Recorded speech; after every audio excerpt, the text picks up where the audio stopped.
నమస్తే అమ్మా, ఏం పేరు మీ పేరు? నా పేరు శోభరాణి సార్. అమ్మ మరి ఇప్పుడు తెలంగాణలో ఎలక్షన్స్ జరుగుతున్నాయి, ఎంపీ ఎలక్షన్స్ తెలుసా? అడగొచ్చా కొన్ని క్వశ్చన్లు?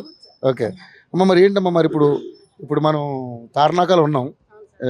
మన ఇప్పుడు ఇక్కడ ఈటల రాజేంద్ర గారు అంటే ఇది మల్కాజ్గిరి కాన్స్టిట్యున్సీ కింద వస్తుంది కాబట్టి ఈటల రాజేంద్ర గారు బీజేపీ నుంచి, కాంగ్రెస్ నుంచి సునీత లక్ష్మారె పట్టు సునీత మహేందర్ రెడ్డి గారు ఉన్నారు.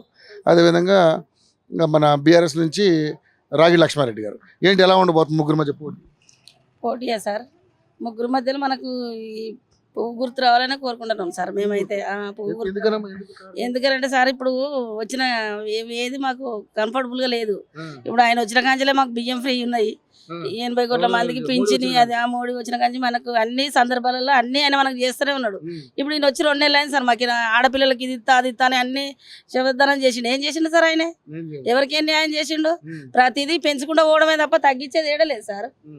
జనాలను ఇబ్బంది పెట్టడం తప్ప ఆయన చేసింది ఏం లేదు.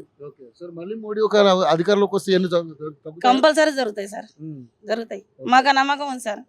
మరి ఈటల రాజేంద్ర గారు బీజేపీ నుంచి నిలబడుతున్నాడు, గెలిచే అవకాశం ఉంది సార్, ఉంది.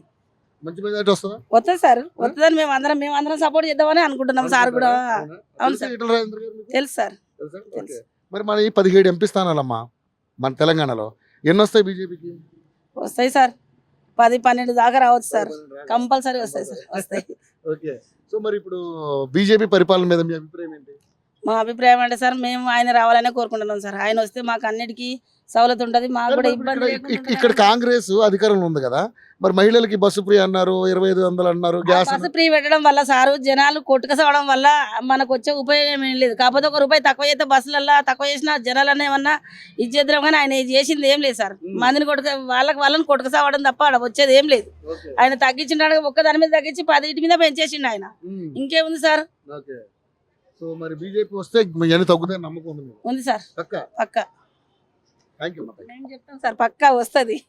Thank you so much.